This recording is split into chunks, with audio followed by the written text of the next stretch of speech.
Olen Pauli Siurulainen, valokuvaaja, kuvannut muotia nyt aktiivisesti 1,5 vuotta. Nyt mä oon itse siinä mä harjoittelen, että miten sitä tunnetta ja voimaa saadaan niihin kuviin. Yleensä näissä tilanteissa niin on hyvä, että etsitään tälle projektille parhaat tiimin jäsenet.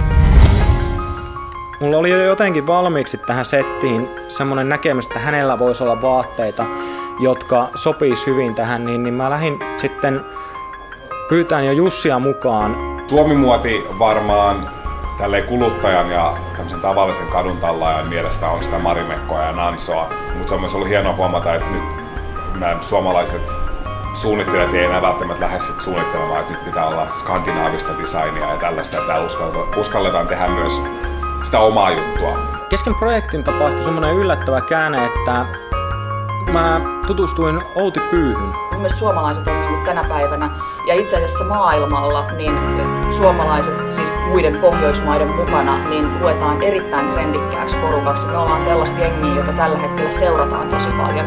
Seuraavaksi niin projekti alkoi pikkuhiljaa kasaantua. Meillä alkoi olemaan valot paikallaan, meillä alkoi olemaan tiimi kasassa. Kun alkutuotanto on tehty valmiiksi, niin sen jälkeen siirrytään itse kuvauspäivään.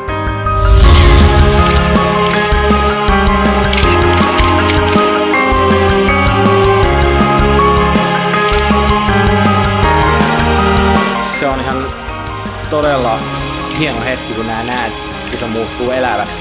Ja varsinkin siinä vaiheessa, kun se otetaan se kuva, salamat välähtää ja se tulee koneelle. Ja näet sen siinä, että sä oot pysäyttänyt sen tilanteen. Ja varsinkin jos se toimii ja ne asiat on suunniteltu hyvin ja se homma toimii hyvin, niin se on ihan loistava tilanne.